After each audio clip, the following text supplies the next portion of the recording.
MOI zany médecin de l'océan Indien efa nisy hatramin'izay fa amin'ity ndray mitoraka ity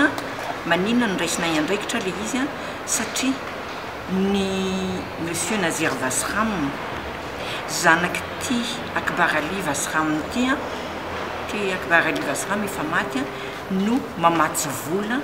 ny hetsika ataon'le MOI amin'ity taona ity zany zay atao manomboka amin'ny 31 mars mandrapatonga amin'ny 9 avril atao an'ny Morondava. Nahoana no nifidiny hoe Morondava nanaovana an'le izy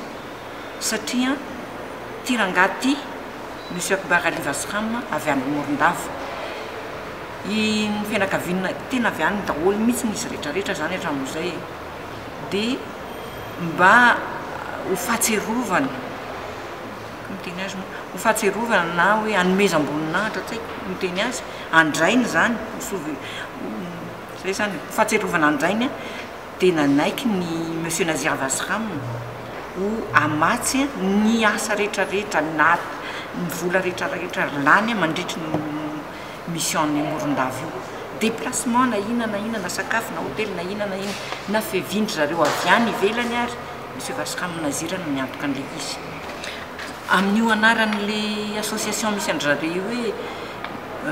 médecin de l'océan Indien PDB zany zareo ny dokotera ao anatin'io zavatra io dia samy manana ny fahaizany ao ny dentiste ao ny chirurgien ao ny gynécologue ao ny raha fa fitsaboana rehetrarehetra zany dia raha fa mandeha ny Morondava izy zany tsy hoe toerana ray no anaovany fa mizarazara zareo misy mijanona eo Morondava misy makany belo zay antsoiny hoe équipe itinérante mitetitety ny tanàna madinidinika dia any izy manao ny fitsaboana fa ny fandidiana rehetrarehetra raha ny fahafantarako azy dia ao Morondava daholo no atao ny fandidiana rehetrarehetra fa io tena maimaimpona fotsiny ny tena zava-dehibe aminy dia enao le marary tonga eo anatrehany zay fa tsy misy vola lohany io marary io kory na kely ary efa ela be na ny manana an'ity na ny fandefasana ny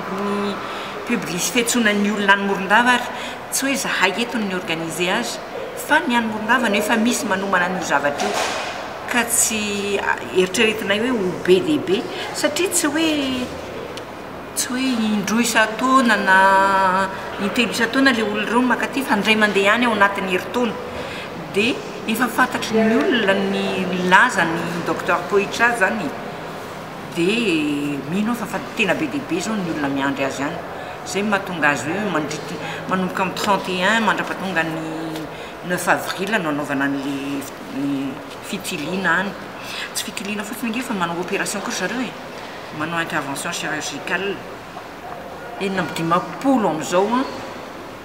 no nandalovany teto Madagasikara zany nanao an'io fa hatramin'ny sininy le association dia efa 580 izy zany zao no mitety ny rehetrarehetra ny tena ataony mantsy tsy naty ihany amin'ny tany mahantra ny tena anaovany an'le izy zay misy azy hoe maimaimpona fa tsy angalany vola mihitsiny ary zay mahazava-dehibe an'le hoe misy olona miantoka an'le mission farafaratsiny izy mba tsy zara fa vita ny zavatra ataony zany fa assuré foana ny zavatra hoentimanana hoentina ho kirakiraina ho atoerana anaovany an'le fitiliana zany